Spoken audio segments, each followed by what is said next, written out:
për te i kompanive, edhe shumë artista, shumë dasma që bojnë si koncerte me disa këngëtar. A është edhe kjo që shpjegojnë, në fakt, a kena na që standard që me organizu që se a janë shumë që flisi popull, nështë se këshyrim shashmimi heq, në fund kostën. Dasma... Bafja, tani të... Shkruja, më sa harro. Dasma për dallim për ditëlindjes është tradit në vendin tonë.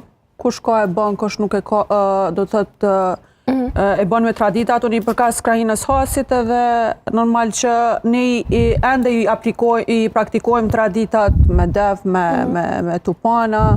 Kështu që e për ditëlindje, mirë që ju ka dalë puna kompanive për ditëlindje, kështu që... Edhe që po qelin kompani të reja? Po... Për organizimin e këtine eventeve. Sa ma shumë ashtë më mirë. Unë ventyne nuk i kisha bo, edhe kur nuk e kom bo këtë sa do të thëtë ditëlindje me shumë shoshni ose dishka, gjdo herë për ditëlindje... Sa është lukës me vesu ditëlindje me shumë shoshni? Po. Po, është një qef. Kur ato mund është me bo gjdo natë ose gjdo ditë. Po, është një datë që ata marrin shumë të bekume, kështu që normal që është lukës. Ditëlindje, kish me dhanë Lirido në këtë rast.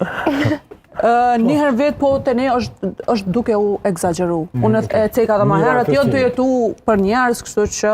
Sakrifikojnë për qatë ditëlindje. Po, pra. Sakrifikojnë këtë vitin për qatë ditëlindje.